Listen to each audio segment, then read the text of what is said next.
Welcome to my channel Sci-Fi Love Story. Thanks for watching. Please like and subscribe. Marcus Hale liked broken systems. Not because they were dangerous, but because they were honest. When something failed, it failed for a reason. Energy went where it should not. Stress built where it was ignored. Parts wore down quietly until they didn't. None of it was personal. None of it required speeches. People, on the other hand, treated failure like a debate. That was why Marcus worked third shift on Halcyon Station, a massive deep space hub shared by 12 species.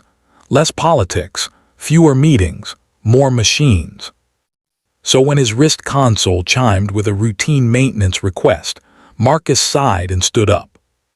Routine was never routine.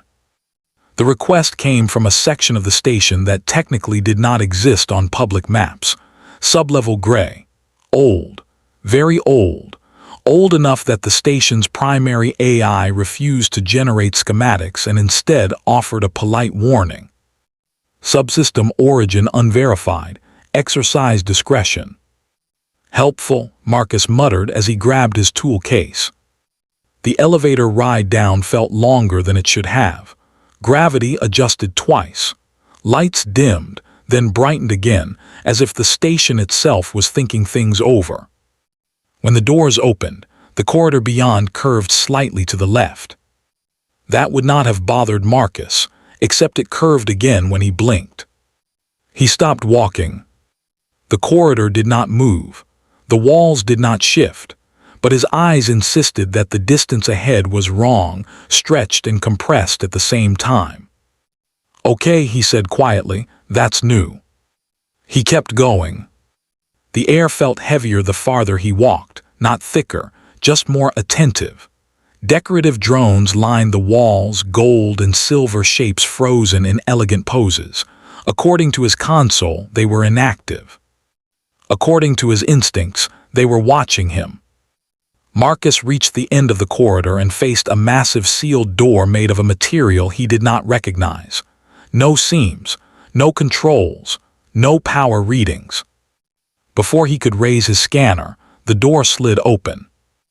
It did not grind or hiss, it sighed. Like something that had been waiting too long. Marcus swallowed.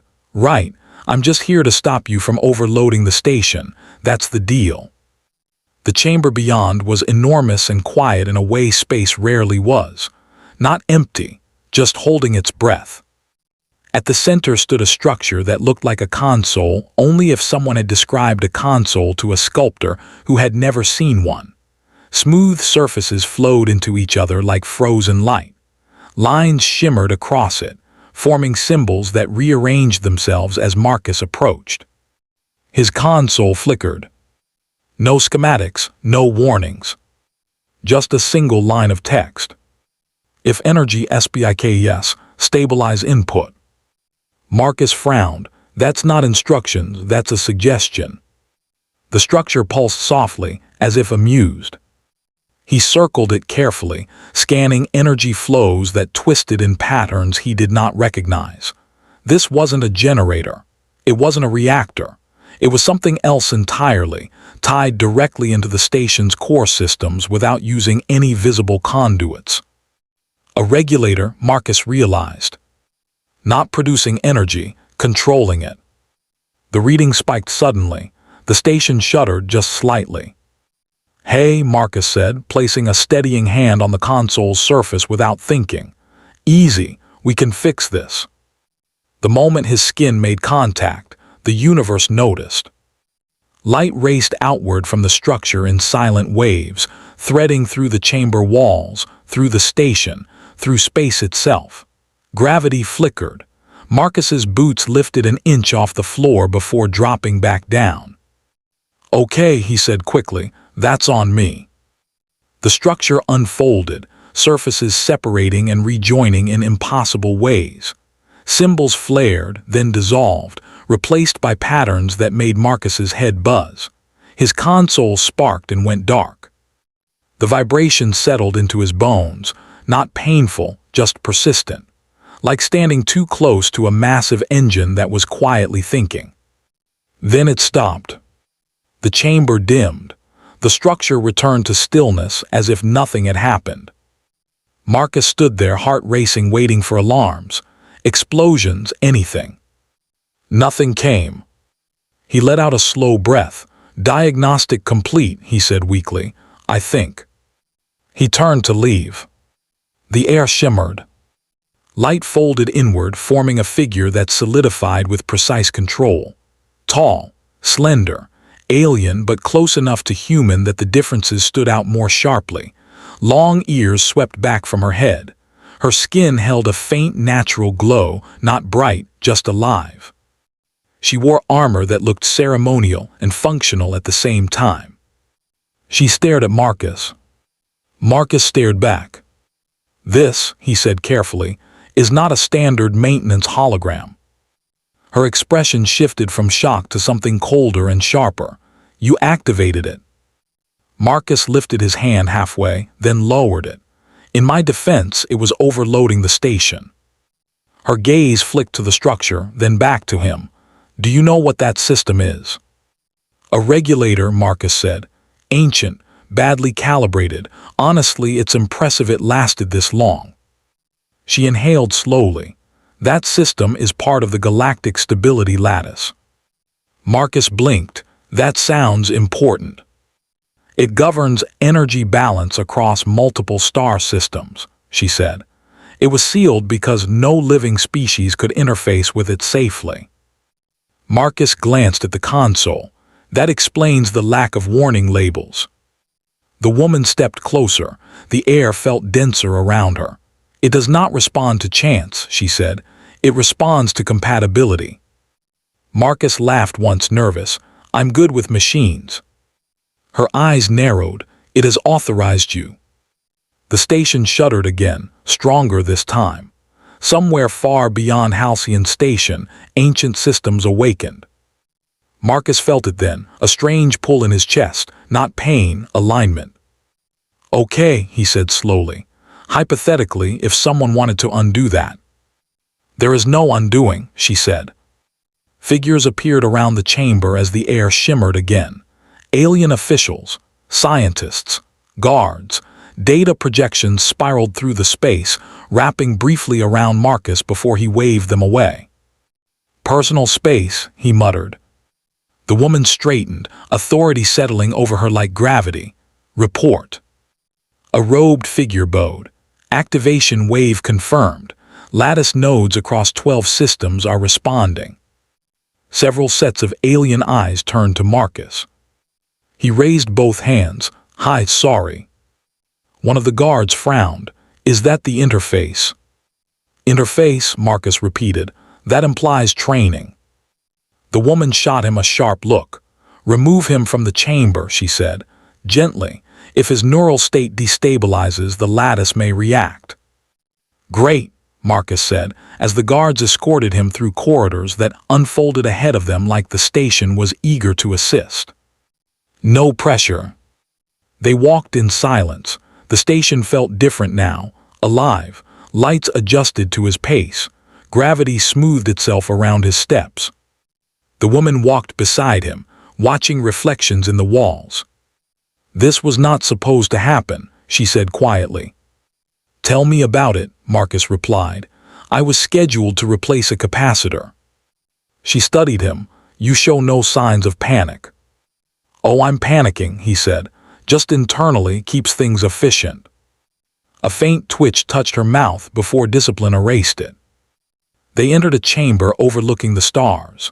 Marcus stopped short, breath catching. Entire star systems glowed beyond the shields, energy flows visible now in ways they hadn't been before. The woman stood beside him. "My name is Vales," she said. "I coordinate lattice oversight for the Conquered." "Marcus," he said, "maintenance engineer." Her gaze returned to him. "You are now central to a system that stabilizes civilization itself." Marcus nodded slowly. "That explains the feeling that my chest is doing something it shouldn't." Another tremor passed through the station. Marcus felt the pull tighten, then ease as Vales steadied her breathing beside him. They both noticed. Her eyes widened slightly. The lattice is synchronizing your physiological states. Marcus frowned. Like teamwork. Yes, she said, involuntary teamwork. That's unsettling. Agreed. Data projections flared as more officials appeared. If the human is removed, one said, the lattice may collapse. And if he remains, another countered, he becomes a single point of failure. Marcus cleared his throat. I'm still here. They fell silent. Valles turned to him. You did not seek this. No, Marcus said, but I don't walk away from broken systems. The station hummed softly, stabilizing slightly as if approving. Somewhere far beyond Halcyon Station, the galaxy adjusted. Not because it trusted him, but because a human had touched something ancient and tried to fix it. And the system, for the first time in millennia, had responded. Marcus Hale learned very quickly that being important did not mean being informed. It meant doors opened before he reached them. Conversations stopped when he entered a room. People looked at him the way engineers looked at unstable reactors, with caution, calculation, and quiet fear. The first attempt on his life arrived disguised as hospitality. It came in the form of a formal dinner invitation, delivered by a floating diplomatic drone that bowed so deeply it nearly tipped over. The message was written in flawless Concord standard, layered with courtesy and obligation.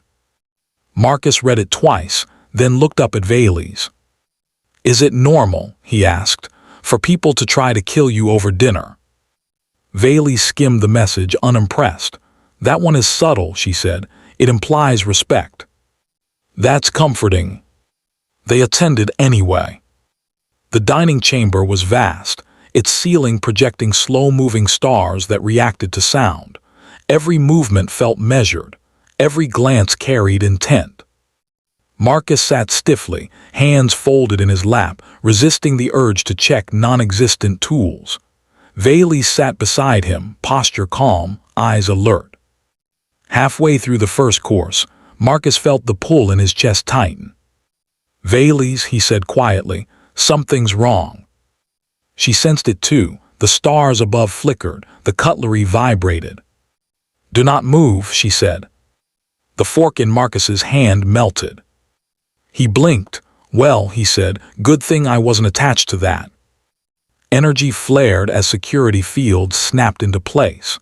A silent pulse rippled through the chamber. Somewhere deep in the station, an explosion thudded harmlessly against reinforced shielding. The tension eased.